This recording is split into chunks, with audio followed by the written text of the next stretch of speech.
Shalom, everybody. Getting ready for an interesting topic for tonight. The corrupted, I guess you could say corrupted, the corrupt New Testament in light of what the Hebrew Scriptures actually say. We're going to discuss different verses that were supposedly copied and used in the New Testament, but I think they were plagiarized and also very well misworded, if you want to call it that. So sit tight. We will be right back. Don't go anywhere.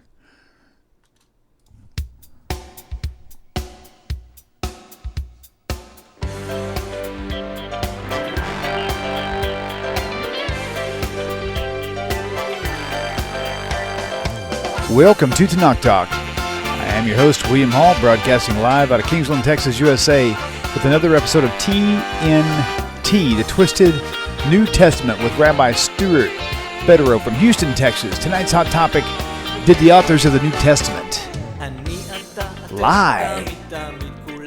So many contradictions in there. What are we going to do about that? We're going to discuss it. That's where we're going to start. So, Rabbi, thank you again. It's always good to see you here. And always great to see you. Wonderful, wonderful. I'm glad to see that you're feeling better. Unfortunately, not very well rested, but feeling better, so that's a good thing. Yeah, better is better. Yeah. Better is better than bad. Always, always, always. Very cool, very cool. So, all right, so I'm going to go ahead and get the phone lines opened up here. I had to put up a second monitor. Give me 1 second to find my ring center. There it is right there. So 855-95-BIBLE is your hot number to call in. We're going to kind of, what I want to do, all you viewers out there, before you go crazy with the phone lines, call in if you have another verse reference that we're dealing with tonight. Not that you can't call if you have a really important question you want to discuss regarding the New Testament only, because this is kind of our goal for tonight, and generally is New Testament questions. But tonight specifically, it's going to be contradictions from the Hebrew Scriptures, aka Old Testaments, the Old Testament as Christianity calls it. And that's what we're going to kind of try to hone in on tonight. So definitely keep that in mind when you call. Numbers on your screen, I believe. Actually, it will be in a second. Why didn't it show up on the screen? It's supposed to show up on the screen here. Hang on. I guess I have to turn those on live for starters. There it is right there. Okay, good. Now your number's on the screen. 855-95-BIBLE. It's 855-952-425 and 3. Yeah. So, okay, so the very beginning place we're going to start tonight that I wanted to cover was Hebrews 10:5. Let me pull it up. It's either 5 or 4 or something like that. Let me see. Where are you? Do I have the right glasses on? I got the wrong glasses on. No one I can't see very good. Okay, there we go. I'll put on my reading glasses, my reading computer glasses. Okay, so Hebrews 10, verse, I'm going to put it at 5. I think it might be 6 or 7, though. Okay, there we go. Above, when he said, sacrifice and offering and burnt offerings and offerings for sin, thou wouldest not, neither hadst thou any pleasure in them. Let's see, I passed it, didn't I? I did pass it. Verse 6. Verse 5. I'm going to find it here in just a minute. There it is, verse 5. Okay, let me put it on the screen. Okay, so verse 5. This is Hebrews 10, verse 5. Okay, so it's like 10:4, good buddy, but it's actually 10:5. You can remember it that way. Okay, so wherefore. Yeah, now you tell me. Now I tell you. Yeah, I should have told you this last week, right? Yeah. Okay, so wherefore he cometh into the world. He says, sacrifice and offering thou wouldest not, but a body hast thou prepared for me. Okay, that's the part you want to. And then wait. But here's the thing. Okay, look, William. There are plenty of times where people will say to me, upon learning the truth, learning God, learning Torah, what they'll say is they'll say they hate Christianity for having lied to them for so long. Okay, and I always point out that they didn't necessarily lie, because a lie is something that you tell knowing what the truth is, but with the intention to deceive. Right.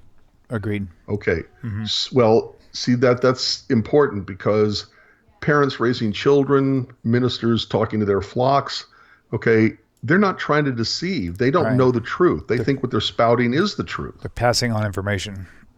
Right. They're passing on the information they believe to be correct. They're not lying. Agreed. What they're saying isn't true, but just because it isn't true doesn't make them liars. A liar is someone who says the untruth with the intention to deceive. Got it. That's right. Okay. Totally agree. But when we're doing the did the authors of the New Testament lie? The answer is a screaming yes. They knew what the truth was. They knew exactly what the Tanakh says. They knew exactly what's in Torah, Psalms, which we'll get into in a minute. They know what it said. And with the knowledge of what it said, they are intentionally misrepresenting it in order to deceive. And that's the definition to a lie. And that's a problem. And it's a major problem because you're talking religion, you're representing what you say, not you, but them, right, as coming from the Holy Spirit, which makes God a liar too. There's so many different ways to point out the deception or whatever, that the effects of it are not just merely, oh, I lied, the end. It's like it makes a liar out of the Bible, the Tanakh. Right, it makes a liar out of God.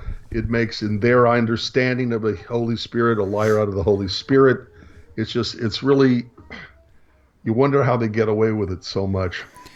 So going on to verse 5 of this Hebrews 10. All right. Well, I'm sorry. That's what I was going to say. See, yes, please. You can't stop with verse 5. Okay. Because the little slip in there about, but a body hast thou prepared me. Right. Okay. Isn't where, start over. They're taking a quotation, okay, of about 3 verses.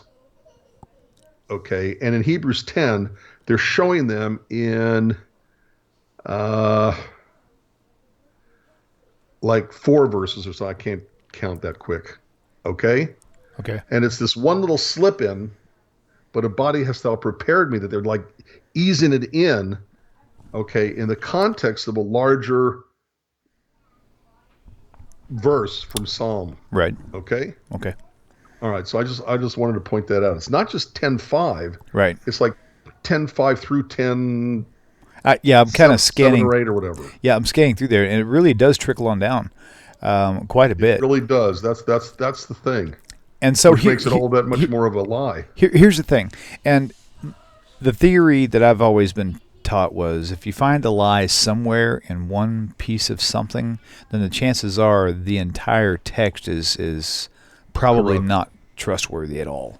Right. So, and this is one of those places where Christians need to wake up and see that I didn't write this. I'm not even just telling you about it, telling you to take my word for it. We're showing you word for word on the screen. You have your own Bible to make sure I didn't do a copy. Yeah, don't believe us. Right. Look it up. Look it up. It's right there. By the way, you should never believe us. You should always look it up for yourself. Absolutely. So on verse 5 specifically, the part that says, "Wherefore he cometh into the world, he saith, sacrifice and offering thou wouldest not, but a body hast thou prepared for me." Now, going to Psalm 40, I believe it's verse 6, I think. Let me double check that. 40. It's funny that the numbers are all in numerical order and I still can't find it. Okay, so 40 verse 6. Yep. Sacrifice and offerings thou didst not desire. I need to put that back up on the screen. Hang on so they can see it. Is there a way to split screen this between Hebrews 10:5 through, let's say, 10:8 and Psalm 40 verse 6 through 8? There is. It'll take me a few minutes to do it, so maybe I can do that while you're talking about it. So sacrifice and offering. Because that when they see it right next to each other, yeah, William, it's just as clear as day. So here it is, verse 6, sacrifice and offering that is not desire, my ears have you opened. So how do you get burnt offering and sin offering hast thou not required? Right. And actually, it says that too. I think that actually says that in the Greek also. Let's see. Yeah, but let's see. Wherefore he come to work. It says sacrifice and offering you would not. So he did not require. So that says the same. The only thing they changed here was the body you have prepared for me, which clearly points to Jesus in the New Testament. But that's nowhere to be found in the actual text of this prophecy that they're supposedly quoting. It's not there. It doesn't exist. That's the whole point. So Okay, so you can chat on that for a minute. I'm going to see if I can do your request and put up a split screen. Like I said, it'll take me a few minutes. If you can split screen it, having one right Yeah. next to the other makes it that much more powerful. Okay, let me do that. Because what you see in 10:5, Right. wherefore when he, I assume that means Jesus, came into the world, he, that means Jesus, said, sacrifice and offering thou would not, which means require, okay, but a body hast thou prepared me. In burnt offering and sacrifices for sin thou hast had no pleasure. Right. That's not what it says. That's another misquote. I'm Okay. pulling all of it up right now. Let me see. Let me just get this back. All right. Because having no pleasure in something isn't the same thing as saying, okay, you didn't require it. Right, gotcha. Okay, so that's a second change there. Okay, so let me put this here now. Then said I, lo, I come, and in the volume of the book it's written of me, which is the same, to do your will, O God. Okay, then all of a sudden it stops. But in the Psalm, it says, lo, I come, in the volume of the book is written of me, I delight to do thy will. But it goes on to say, this is verse 8, oh my God, your law is within my heart. Well, Hebrews, as well as Galatians and Corinthians, are very fancy term common, antinomian, against the law. But here, it just kind of like edits out what it doesn't want you to know in Hebrews 10:5-8 or whatever, and that is, your law is within my heart, I delight to do your will. Your will is the law that you put into my heart. And they're kind of like, deleting that part of it because they don't want to bring that up. It contradicts the thrust of what Hebrews and Galatians and Corinthians say. Okay. You got? No, you don't. Nope, not yet. That's fine. Don't worry about it. Okay. So you're saying don't there's put two or three places here where it's taking liberties with the Hebrew scriptures for the sake of getting their, making their theology concrete. Okay. The first is, and by the way, I don't get this at all, but a body have you prepared for me. Right. Okay. What is, even from a Christian viewpoint, William, Hebrews 10:5, when it says, but a body hast thou prepared me, what is that supposed to be saying? That the body was prepared for Jesus to jump into, to become flesh? Is that what that implies? Maybe. Yeah, right. Because it's just,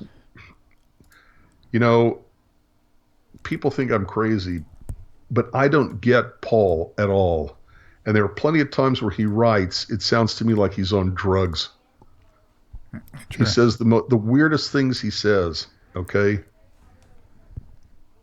Well, at any rate, be that as it may, I don't want to confuse what we're doing now. It's okay. All right, I've almost got it. Sorry it's taking so long. It doesn't matter, just whatever it takes. Sorry. Okay. Oh, it's not letting me edit it. Daggum, come on, man.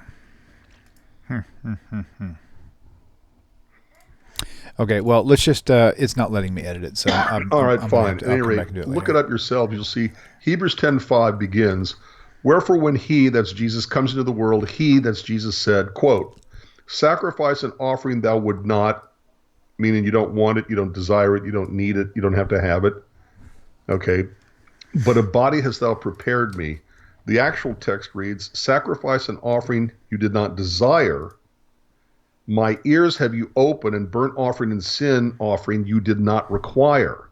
They're deleting the part that says that you didn't require a burnt or sin offering because they want to make Jesus look like an offering of sin that you had to have.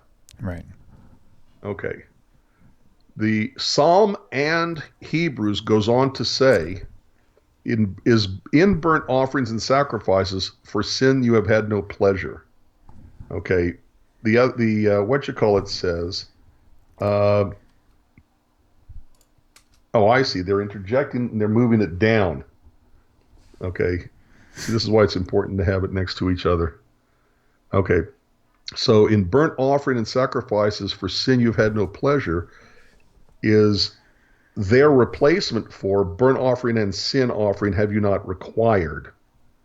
That is an additional change to the addition of but a body hast thou prepared me. It's a theological difference between saying burnt offerings and sacrifices for sin you have had no pleasure and saying burnt offering and sin offering have you not required. The idea that you have to have a blood sacrifice for the forgiveness of sin is contradicted by Psalm 40 verse 6 when it says burnt offering and sin offering you have not required. But if Psalm 40 verse 6 had actually read the way Hebrews chapter 10 verse where'd it go? 6, in burnt offering and sacrifices for sin you've had no pleasure, doesn't mean it isn't required, it just means God isn't having pleasure in it. It's a theological change because they're wording it saying had no pleasure instead of saying did not require. Goes on from there. Then said I, lo, I come in the volume of the book it is written of me to do your will, O God. That's 10:7. But Psalm 40 says, then said I, lo, I come in the volume of the book it is written of me, followed by in still 10:7, A, B, C, the D part of the verse called to do thy will, O God. Okay. Then it goes on by saying, above when he said sacrifices and offering and burnt offerings and offering for sin that was not, it stopped quoting from Psalm 40. It stopped quoting in the middle of Psalm 40 verse 8, I delight to do thy will, O my God. Okay, which you have in a reference to in 9. Then he said, lo, I come to do thy will, O God. And then it goes on with his commentary, with Paul's commentary on the verse. He's deleting the part that says, and your law is within my heart. Actually, What's the will? Actually, he does say that. It's just it's positioned Further down even? Yeah, it's actually further down. Where? So I just read it earlier when I was scanning through it too. Let's see. Okay. Let's see. 26 maybe. I think I'm going off memory now. From that far down? From way back when. Boys, no, hold on. Let's see.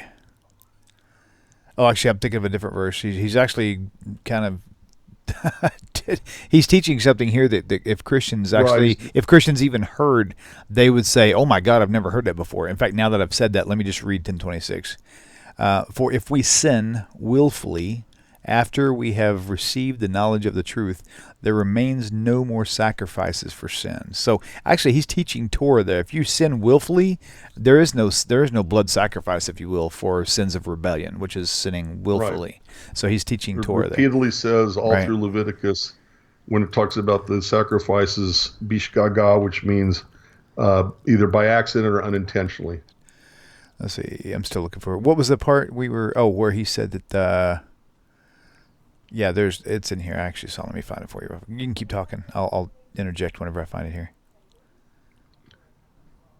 It is even if you found the part that said, "Okay, thy law is within my heart; I delight to do thy will." It's so far away from the quotation that we have in 10:5 and 6 and 7 that. Oh, you know what? It is. You're right. He actually makes it sound like Jesus is saying it, or whoever it is. Says, then said he, lo, I come to do thy will, O God. He taketh away the first, that he may establish the second. Which is another thing, too. You won't ever find anything like this in Tanakh. He taketh away the first, that he may establish the second. And what is the first? The first is Torah, is the Tanakh. Which is the burnt offerings and blood sacrifices. Okay. That he may establish the second. What's the second? Second would be the final offering of Jesus. Exactly. Right. Let's see. Take away sins with this man. Can I tell you a story? Yes, William, absolutely. while you're doing whatever you're doing? Yes. You've seen the back of my car. Oh yeah. You've seen the stuff that's on it. My bumper stickers, you've seen the what's it called? The ichthos, looks like chrome but made of plastic fish Oh yeah, yeah. on the back of the car. Well, I have a looks like chrome but made out of plastic Star of David. Right.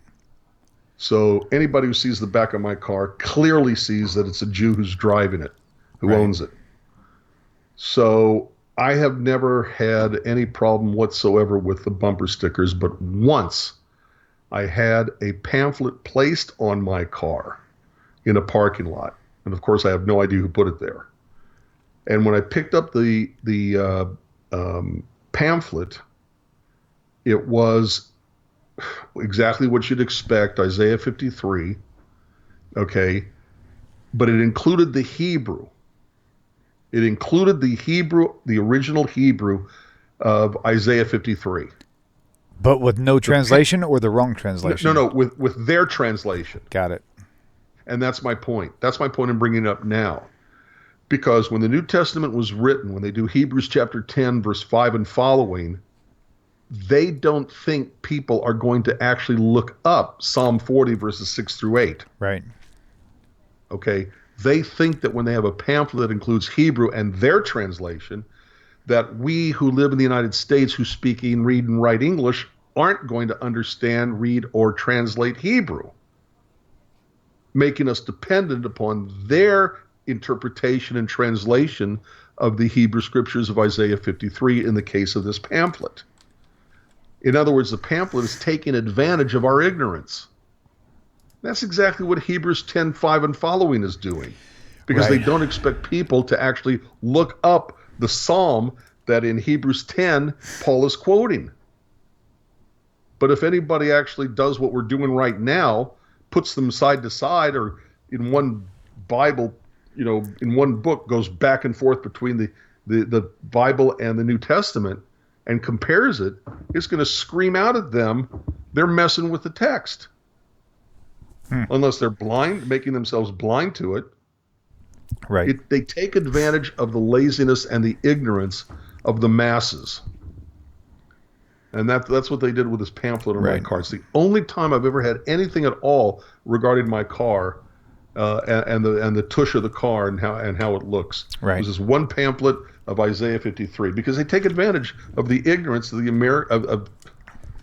they take the advantage of the ignorance of everybody who reads it. You take a look at it, but use your own eyes, you'll see, what it says. Right. You'll see that it's not what they claim it is.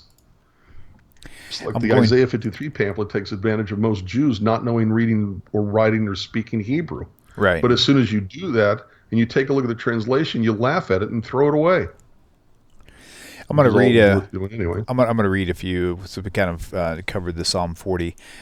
So there's well over 60 or so, probably more, but well over 60 of the quotes or statements in the New Testament that they're wrong. They're either misquoting it or completely lying about it or misinforming you about it, so to speak. But see, wait, William, can I interrupt just one thing? Yes, absolutely. Okay. There are certain rules that a person must follow when they're studying anything they're given in Christianity. When it comes to biblical verses, when they're told about or shown a verse in the Tanakh, the first thing they have to do is they have to look at the translation. Okay. I would prefer they looked at the original Hebrew and do their own translation. Let's assume they don't know the Hebrew. So they have to go to a translation that they trust first and foremost and look to see if it really is translated the way the Christian says it's to be translated. Second thing they have to do is to take the verse in the context in which it was written. Immediately ask the question to yourself or to the person showing you the verse. What was the verse that came before it? What did it say? What did the verse or verses that were written after this, what did they say?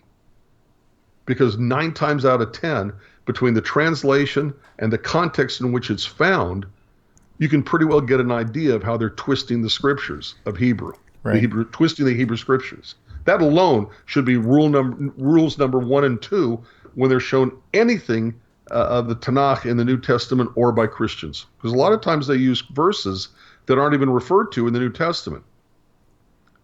Okay, sorry, I didn't mean to interrupt. Go No, ahead. no, that's fine. That's fine. One I was wanting to do. There's you'll have to remind me of where it's at. But there's a prophecy that says that he would be a Nazarite or from Nazareth, and it's actually from Matthew. Okay, so let's go there real fast. Do you know right where that's at? Yeah, it's in the first little bit. Let me. Oh, Oh, there you are. Okay. you said something earlier on the phone that I just could not. I couldn't stop laughing. It was funny. I said we want to basically just remind me of this too. I said we want to basically address all the issues that you have for the New Testament is misquoting the Old Testament, and you said something about Matthew. Matthew 2:23 is what you're talking about. Okay, Matthew 2:23. I'm going to pull that up. But yeah, it was just funny. You said yes. Well, we could just the whole book of Matthew, or something is what you said. It was funny. Your letter. Oh, yeah. You were talking about, we're going to take verses, Yeah. in the New Testament that misquote, misrepresent, mistranslate, miss everything from the Hebrew Scriptures. And I said, yeah, we could just take a look at the whole entire book of Matthew. That's awesome. Okay. No, it's true. I know, True, right? Okay, so this is a really good one here also. So 223, again, let me put that on the screen here. Okay, so and he came and dwelt in a city called Nazareth, that it might be fulfilled, which was spoken by the prophets. It doesn't say which one. He shall be called a Nazarene. Now, tell me. Go ahead. No, go ahead. I would just like to say I would be willing to bet, if you will, anybody, any Christian out there viewing this thing, any amount of money if they can show me that verse. That's all I want to say. Yes, but see, here's the thing. This is what they're going to do. Okay, they're going to say, oh, Nazareth, Netzer, root, branch, and give all that kind Justify it, right. But that's not the point of the verse. The point of the verse in Matthew chapter 2, when it says that going to a city called Nazareth and dwelling there was done so that it would fulfill a verse spoken by the prophets. The context of that explains what you just said. I mean, you just said that. You said what they're saying the prophecy is. It's him going and dwelling someplace, not about becoming something. Exactly. Right. Okay. Right. And the author of Matthew is saying, okay, he flees. The family flees from Israel, explicitly Bethlehem, goes into Egypt, and then settles up in Nazareth. Why? Matthew 2:23. Right. He came and dwelt in a city called Nazareth, that it might be fulfilled what was spoken by the prophets. Then it says, he shall be called a Nazarene. And in many of the in many of the translations of the New Testament, NIV, King James, whatever, okay, the words he shall be called a Nazarene are set apart as a quotation from a prophet, which is why it says that it might be fulfilled what was spoken by the prophets. So when they start in with this, Nazarene is actually Netzer, okay, or it's Nazir, okay, Nazarite, okay, is nonsense, is irrelevant. It has nothing to do with the issue at hand. The issue at hand is, if he came and dwelt in a city called Nazareth in order to fulfill a verse, show me the verse. Right. It's the only thing that counts. It's the only thing that matters. And they'll try to confuse things by saying, oh, well, Nazarene actually means Netzer, root, and he was a root. He was a branch from the David. And that's not what it says. What it says is, spoken by the prophet, show me the prophet. Show me the page. Where's the quotation? Who said it? And they can't because it ain't in there. Not there. It's that simple. And Right. that's not even the first one, by the way. Explain. Okay. Well, even earlier in Matthew 2:15, you get another verse.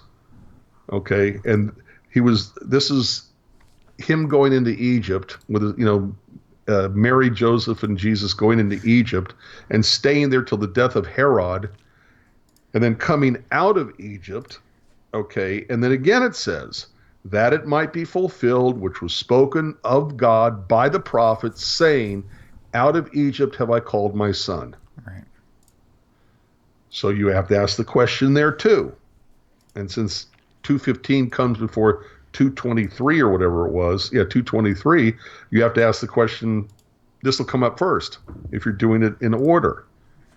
What prophet said, out of Egypt have I called my son? Well, there's an answer to that. Right. And that's Hosea 11. Which states? Let me go find it exactly because I don't want to misrepresent. Right. Okay. When Israel was a child, I loved him, and out of Egypt I called my son. When Israel was a child. Exactly. It's referring to Israel as a child. Yeah. When were the people of Israel as a people a child? Right. They were a people as a child at the place they became a people, which is the book of Exodus. What right does Hosea have in chapter 11, verse 1, talking about when Israel was a child, I loved him, and out of Egypt I called my son? Where does Hosea get off calling Israel God's son? Right. The answer is quite clear. It's explicitly obvious in Exodus chapter 4. Let's see. Let me find it. Exodus chapter 4, verse 22. And you shall say to Pharaoh, thus says the Eternal, Israel is my firstborn son. Mm-hmm. So Hosea, in talking about the people of Israel as a child, which means where do they become a people, a nation? At Sinai, at the Exodus. In the book of Exodus, God says that Israel is the firstborn son of God, which is why Hosea says this, to begin with, in Hosea 11:1. That's what he's referring to. When I say, where does he get off saying this? The answer is Exodus 4:22. This is a reference to Exodus chapter 4, verse 22. So again, check the context. Mm-hmm. So that when Matthew in chapter 2, says, where to go? What verse was it? I know here somewhere. 2 what? Chapter 2, Matthew 2:15. Got it. What's up? Okay. Matthew 2:15 says, he comes out of Egypt that it might be fulfilled, which was spoken of God by the prophet, saying, out of Egypt have I called my son. Matthew conveniently cuts off the part where it says he's talking about Israel to make it look like Jesus fulfilled a verse, right, or a part of a verse, which says, quote, out of Egypt have I called my son, even though the Hosea verse explicitly says, out of Egypt have I called my son, refers explicitly to the people of Israel. So, like I said, there's another one here if you want to look at it. Yeah, absolutely. That's what we're here for. All right, this is a bit more complicated. Okay. Take a look at Matthew 2:17. Okay, or 16. Go to the one verse before it. All right. Okay. Matthew 2:16. Right. Okay. Then Herod, when he saw that he was mocked of the wise men, he was exceedingly wroth, and sent forth and slew the children. Oh, this is a great one. And slew all the children that were in Bethlehem and in all the coasts thereof, from 2 years old and under, according to the time which he had diligently inquired of the wise men. Sounds like the Moses story, doesn't it? Right. Then we got a phone call. Let's take the phone call first. You got it. Caller, welcome to the show. Please tell us your name, where you're calling from. Oh, hi. This is Mary. I'm from Illinois. Hi, Mary from Illinois. Welcome to the show. What's the question for Rabbi tonight? Am I on the air? You are live on the air. Hi. Say hello to all the viewers out there too while you're at it. Oh my God! Hi, everybody. Okay, I am. I am a confused Christian right now. Okay. Questioning my faith. I know nothing about the Old Testament. Is there any like prophecies of like, I guess the lost tribes going into idolatry, which would be Christianity? You know what I'm saying? Mm-hmm. Is that what's going on right now? Is there any verses, scripture that talks about, I guess the lost tribes? I don't know who they would be. More going into idolatry. Yeah, there you go. Until the end of time. Right. Or whenever the Messiah comes, when real Messiah would come. Right. Do you understand my question? I think so. Don't hang up yet, though. I think so too. Yeah, don't hang up though yet. So you said Okay. that you are a confused Christian. That's you're questioning things. Welcome to the world of true study. You're in a good place. You're in a good place. Yeah, it's a dangerous thing to do, though. Yeah, it is. It's life changing. It's very scary. It's very scary. Listen. It is. Listen. Here's the thing. Every single person who has gone from Christianity and left it for Torah Judaism has gone through the exact same thing, so you are not alone. So, welcome. That's all I got to say. All right? Thank you. All right, you bet. So go ahead and hang up. We'll open up the phone lines, and we'll get to your question, okay? Okay, great. Thanks. Thank you, Mary. Bye. Thank you. Somebody else called in while she was on. So I heard the beep, but I still want to talk about her question. Yes, definitely. In fact, the next caller that calls in, I'll put you on hold just like we would on Rabbi Singer's show. You may be on hold for 10, 15 minutes, whatever it takes for us to finish talking about it. So call on back if you want to. Rabbi, let's go ahead and discuss her question. Is there a prophecy anywhere that says the diaspora... How did you understand her question? I understood her question. She's wanting to know if there's a justified reason for Christianity according to prophecy. That's what her question basically is. Is there something about where the Jewish people, where the lost tribes would go away and fall into idolatry until the time of Moshiach, which would explain. She's thinking that maybe the lost tribes are Christianity. That's right, and that's what I understood her to say too. Right, and that's what explicitly as Christianity. Right. Okay, real quickly, caller. Okay. I've got a caller on the phone right now. Caller, just sit tight and just hang in there. Keep the phone close to your ear, though, as well as here, because there's about a 25-second lag from the time we actually talk till the time you actually hear it. So keep your phone close by. That way you don't get disconnected when we actually introduce you into the call. Okay, so just sit tight. All right, Rabbi, go ahead. Well, what I was saying is that one could interpret that trying to be clear here. One could interpret that the kind of idolatry that the Jews of the Northern Kingdom went into was a shadowing, foretelling, whatever you want to call it, of Christianity. But it doesn't say Christianity because it can't. Mm-hmm. Didn't happen Christianity didn't exist in the days of the entire Tanakh. You see what I'm saying? I do. Okay, now the Northern Kingdom certainly went into idolatry. I mean, it's clear that's what the Tanakh says. That's explicitly why they lost the right to be in the north. Start over. That's why the Assyrians wiped out the Northern Kingdom, because they had gone into idolatry. Because the kings of the Northern Kingdom. That's a little redundant. The kings of the northern country called Israel. Okay. Were really bad. Mm-hmm. They kept introducing idolatry into the Jewish community, and the Jews fell into that kind of idolatry. And by the way, it's interesting. Okay, what was the kind of sin that the people of the Promised Land had committed, for which God wanted the Jews to destroy them utterly? See now. What was? It says this in. I'm sorry, it doesn't say it in Exodus.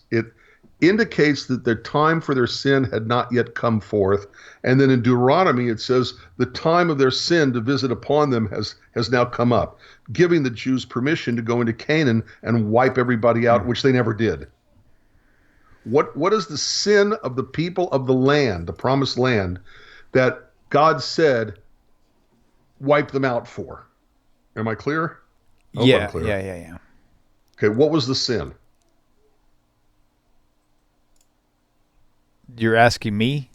Yes, I'm asking you. Do you know what the sin was? My first thought was Sinat Chinam, but that was actually why the first temple was destroyed. Sorry. Second temple. Sinat okay. Chinam was the second temple. Groundless hatred. The first destruction of the temple, was because of the sin that the Jews of the southern kingdom, which it would include the temple, had fallen into. Okay. That's not what I'm talking about. Right, you're talking about why. What I'm talking about is the Canaanites, the Hittites, the Jebusites, the idolatry. Yes, but what was the sin for which they were being wiped out? It was. So the plot was that they would cause them to fall into idolatry by joining them with the wives of the Canaanites. Sort of, right? But yes, sort of. Okay. But what would that lead to? And Yaakov, I'm not going to try to pronounce it because I can't even see it. That's Enor, okay. Get it. You got it right. Okay. I'm listening. Human sacrifice. Okay. They were so willing to murder their sons and daughters on the fires of Moloch. Okay, I got you. And Baal and all this that God couldn't stand it, and yet, God is now changing his mind and saying, "Oh, accept my son's death as your, sacrifice," as if that would ever happen. Gotcha. Okay. Okay. It explicitly says this, William, and you're going to say, "Oh yeah, give me chapter and verse," and I'm not that good. Like if you can at least get it close, okay, I'll find it for you. It's explicitly clear. Okay. In Exodus, God says something to the effect of that the sin of the Canaanites and Hittites and Jebusites and all these group hasn't reached the point of where I have to do something about it. Gotcha. That's terribly worded. Terribly, that's not what it says. But basically, it gives you the idea. The time hasn't come yet. Okay, and then in Deuteronomy, in talking to the Jews to take over the land promised to them, God says, the time has now come to punish them for their horrible sin. Try Genesis 15:16. Boy, you are quick. How do you do that? Is that the sin of the Amorites has not yet been fulfilled? Thank you. And where was that again? Genesis 15 verse 16. Bereshis. Oh, you're good. I'm lucky. Right, exactly.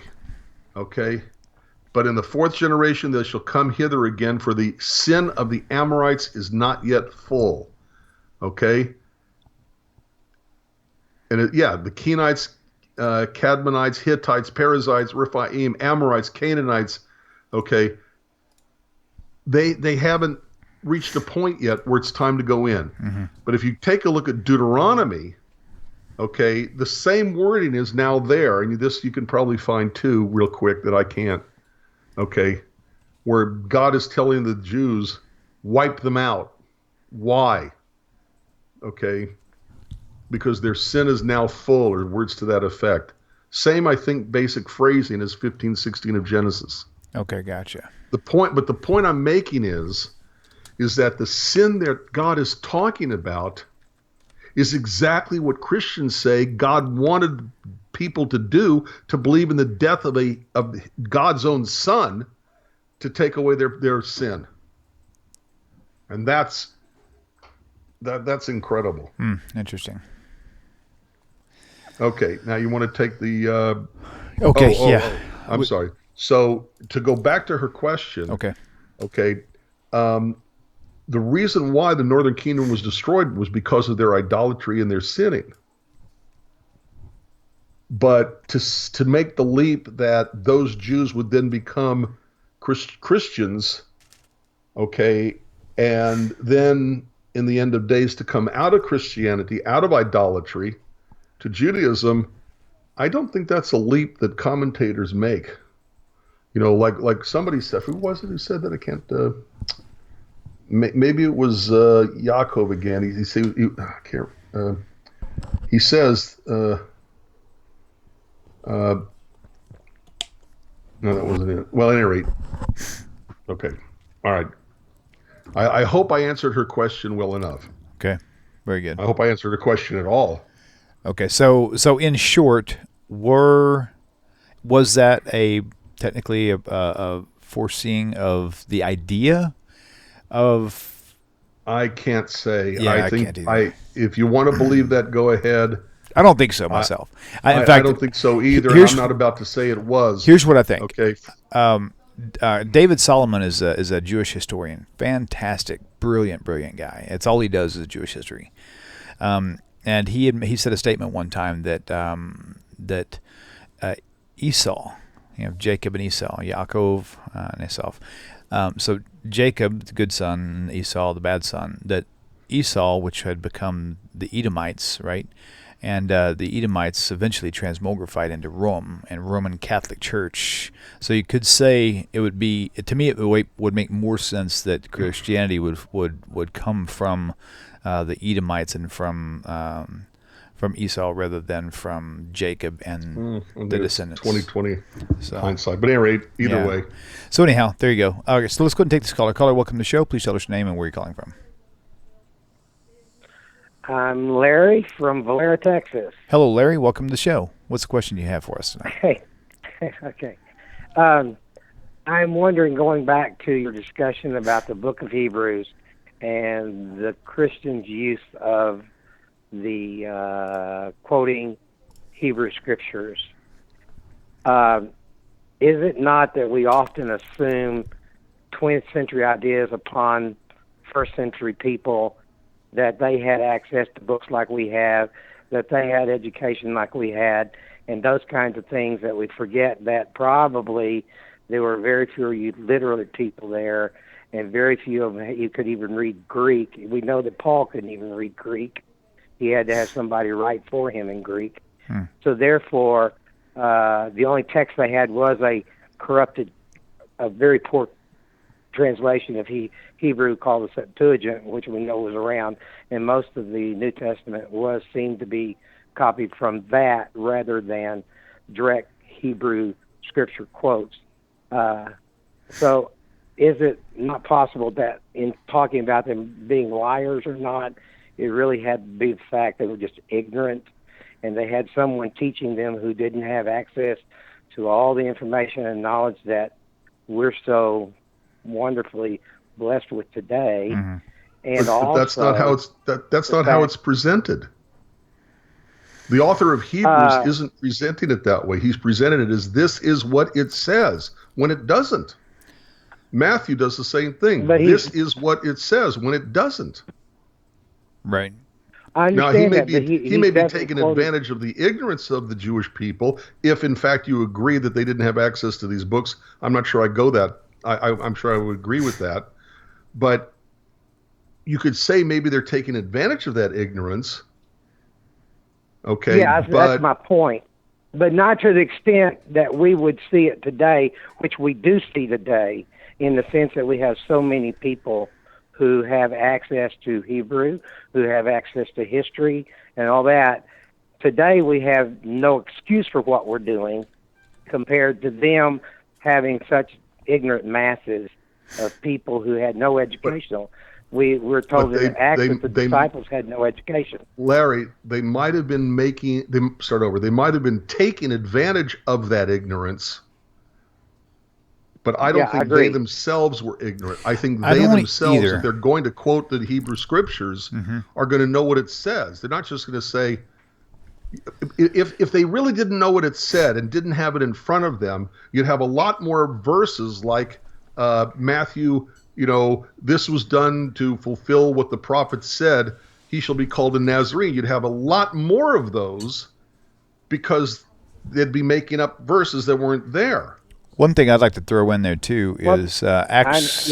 Larry, like Acts 17:11 is an example where it specifically says that the Bereans studied the scriptures daily to verify that all these things, whether they were true or not. So they're all throughout the New Testament. I think what Rabbi is saying is they're basically saying we know what that says, even though they may or may not have is really not even the point. The fact that they're making everybody believe that they know exactly what everything says, right? So I think that's where the big issue is. But like what Larry, I believe, is saying is from our view, now here in 2018, looking back, no question, as right. We have a lot more access than I ever thought of. This tells you how old the man I am. But I remember in the earliest days of computers, okay, when the first person decided to take the tape, okay, not even cards, not even recording tape, but tape, okay, with little holes in it, okay, and said, hey, I think I'm going to enter into the, as a data file, the entire Bible, and then let's see what we can find out by, working programs on it, and which eventually led to all the Bible programs we had today. But you're right, back then they certainly didn't have that. But are we not assuming that the question I have is but we assume that the New Testament we have in its current form has been written by Jewish authors, without a doubt, when it appears that, of course, Hebrews was created right. I don't make that assumption at all, by the way. Well, I think he's saying that most of Christianity does. Yeah. Most of Christianity believes that they were all Jews. Why is it written in Greek and not in Hebrew then? Yeah. If they were written by Hebrews, Jewish people, why wouldn't it? Rabbi, hang on one second. Larry, repeat your question, Larry. If it was what? So my question has always been, if these were Jewish disciples of Jews, why did they write in Greek rather than Hebrew? When I think that more than likely these people we give authorship to, like Matthew, Mark, and Luke, were written by Greek writers, not Hebrew writers. Right. And they were written by Christians, not by Jews. Yeah, right. Definitely written by Christians, not Jews. Exactly. More likely, and it shows more like a Gentile Christian. It also, to me, it also shows, Larry, what they wrote would have a greater appeal to the pagan masses who spoke the Greek and the Latin, okay, than it would to the Jewish community, because the Jews would have rejected it outright on its theological basis. Right. Yes, I agree. Anyway, that's something I feel like it helped me recognize how these scriptures we were talking about in the book of Hebrews especially, this was one of the main verses that helped me realize something's dramatically wrong here. That's awesome. They're not quoting from Hebrew scriptures. And when I saw that inconsistency, that's when I started questioning going things. Away from where I was and where I'm going. So I just wanted to tell, and I'll go. Thank you for listening to me. I appreciate your programs. It's really been great. I've also read your book. Love it. And thank you, William. I'll see you next week at 8:00. Okay, that sounds good. We'll talk to you soon, brother. Looking forward to your testimony. Take care. Okay. All right. Bye-bye. All right, but I don't think that the authors of the New Testament were basing their mistakes on an incorrect Septuagint text. Okay, of the Septuagint. I think they were basing what we know to be mistakes on their trying to pull the wool over the people's eyes. Right. And maybe, like Larry implied, taking advantage of the fact that most of the people who were reading them would be ignorant. Yeah, I would have to agree. Yeah, all right. So, and here's another thing we'll just touch on real fast. We don't have much time left, but because you got to get to sleep and I got to get to bed here soon too. So, but I probably haven't even had dinner yet. Not yet. That's okay though. I'm not really too super hungry. But anyway, so one thing I wanted to cover was just contradiction in general of just the New Testament, because all of Christianity believes that the entire New Testament, they'll say the Old Testament too, is the divine Word of God. That it was truly written by the power of the Holy Spirit, whatever. Yet there are so many contradictions hidden just within the New Testament alone, with its own New Testament writings, complete contradictions, like we've discussed and like you've got written in your book, by the way, Right. so on and so forth. By the way, which is Judaism and Christianity, a contrast, guys. If you don't have that book, you're missing out on a really cool jewel, man. It's an easy William, read. Yes. I have a great idea. Okay, what's your idea? I think this is a fabulous idea. I'm listening. I think that instead of buying my book, they should make a contribution to Tanakh Talk. I think they should. Yeah, see, you can laugh all you want to, Awesome. but you notice how I had Okay. a great segue into the That was Thank you. That was clever. I think well that done. they should take money that they can and donate it to Tanakh Talk so that you can afford to have this show on the air, and so you can have your new building, so that more shows and greater shows and wonderful shows can take place. Okay, to keep you going. Mm-hmm. So tell me something. Where can one make donations to Tanakh Talk? WhatJewsBelieve.org. No, that's not the answer to my question. My question Okay, was... no, I heard you. I was just William, messing with you. Tell me where I can make a donation to Tanakh Talk. TanakhTalk.com. Look for a donate tab at the top or the PayPal button at the bottom. Thank you, Rabbi. That was very cool. TanakhTalk.com. Yep, TENAKTALK.com. And TanakhTalk.com. and just I have to. There'll be a button there that says donate. Yes, at the top it'll be a tab or a button, whatever you call it, and at the bottom it'll be an actual PayPal-looking style button at the bottom. So, and just to answer an accusation that I actually heard a while back, somebody said I was literally begging people for money, and that I'm getting because they should be but giving it no, to the you. point of the context was that I'm begging for people for money and I'm getting rich off of everybody else. Let me tell you some clarification real quick, just in case you may have heard that yourself. To clarify, we have 2 children here at the house. My wife homeschools them both. I'm a contractor. I don't make a whole lot of money to start with. We spend more money on Tanakh Talk than I get coming in on a general basis. The building that we have we're making payments on it. It's going to be 5 years of payments at $480-something a month. Our income, we barely get our own rent paid. So the donations that come in actually help me pay the rent on that building, which we just got 2 months ago, I think, something like maybe 3 months ago. So just to clear the air on that, just in case you're curious. Many people think when Tanakh Talk, it's professional, it must be this big corporation type thing. No, this is me. Right now, I'm sitting in my living room right now. This whole green screen thing, Baruch Hashem, we've got all the equipment to cast all this stuff on here, but it's occupying our house, and I need to get out of the house and into the actual studio, which is on the property. So now that that's all out on the table, hopefully whoever had made those crazy accusations may see this particular video and will feel better about where we stand. So anyway, thank you all. Thank you, William, you're not going to take pictures of your Rolls Royce. Hey, you know what? I drive a 2000, I think it's 2000 Ford F-250 work truck that's got 250,000 miles on it. Miles on it, right? Exactly. But you know what? Supposed to be getting rich off of this. I baby that Joke. thing. Super unleaded only. I don't care how expensive it gets, and keep that oil changed. That thing will run for 500,000 miles, hopefully, because I'm banking on that part. Oh my gosh! So yeah, you're right, man. So, but yeah, thank you, Rabbi. It was very kind of you. But really, back on the book. If you don't have the book, guys, it's really just a jewel. It's such a wonderful, compact. Thank you. Donate to Tanakh Talk. Okay, we're moving forward now. Thank you. All right, so let's see. It's 59 minutes in. Technically, our hour is over. So maybe we will just go ahead and end it here, so we don't get into another half an hour discussion. Not that I'm opposed to that, but like I said, you do need to get some sleep, and I probably should get some grub and a shower before bedtime. So thank you all. It's such a joy seeing all the activity on YouTube. Sorry I'm having to rubberneck so much, but all my screens are spread out here. So let's see. Actually, just a quick gaze. Rabbi gaze over the last few comments, just in case we didn't miss anything important. Let's see. Papyrus Old Found. I think Jesus is appealing to Christians because he's the God that was tortured and killed by humans. Could be since God God tortured and killed humans.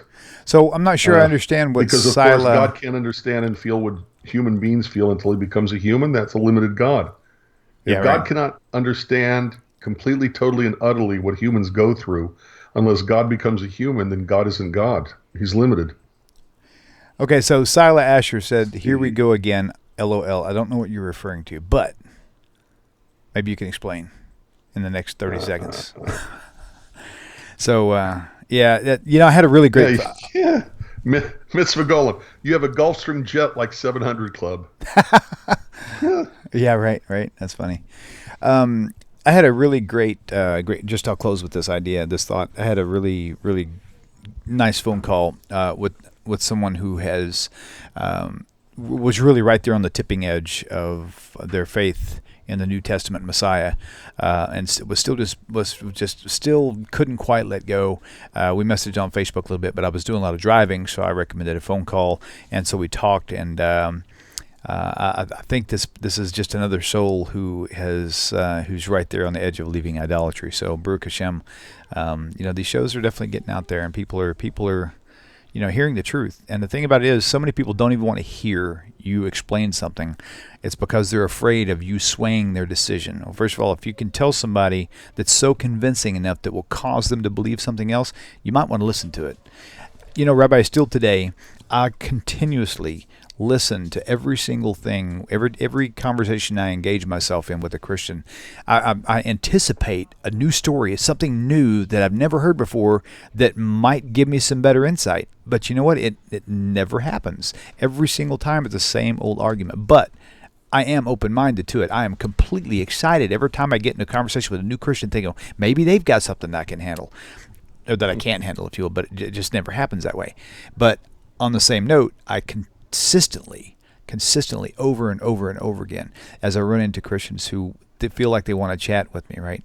The very moment that I start bringing anything into them of substance, they plug their ears. They don't want to hear it. It's like they're afraid. They don't want to hear it. Unbelievable. What's up? Excuse interruption. Sure. Justin Gould says, Rabbi, what about your Mission Control app? And he says it's no longer on the App Store. Jewish Are you Mission talking Control? about iPhone or Android, Justin? Where's my phone? My personal cell phone at? I'm going to see if it's still on mine.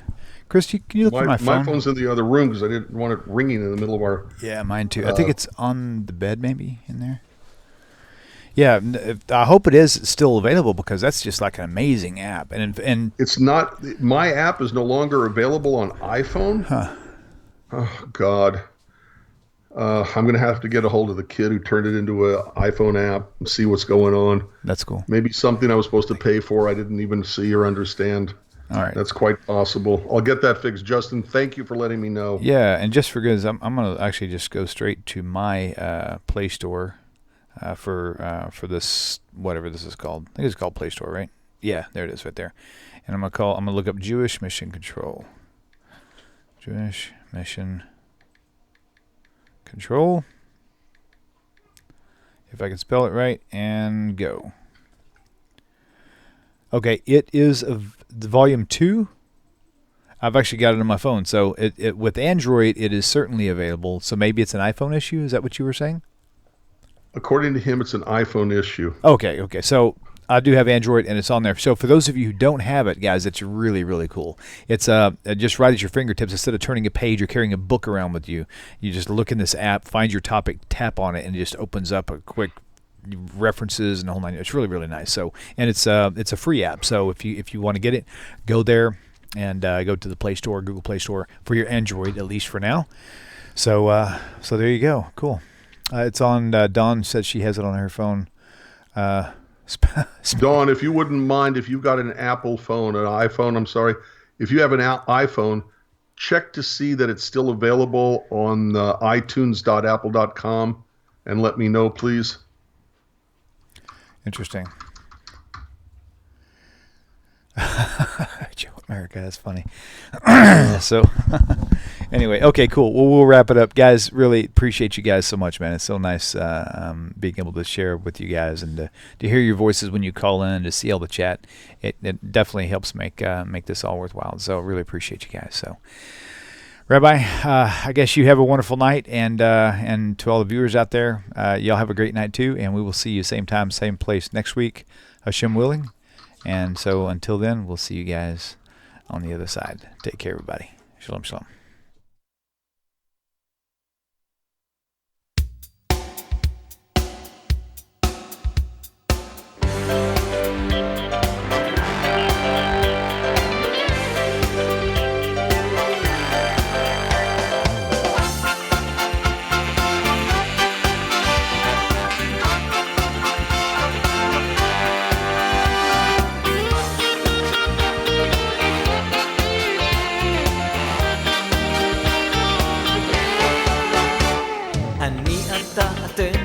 תמיד כולם ביחד, חשוב מכל חשוב והכרחי להיות ביחד. איפוק זו העוצמה, ויתור זו הגדולה, השאיפה והכמיהה. אני אתה אתם תמיד כולם ביחד, חשוב מכל חשוב והכרחי להיות ביחד.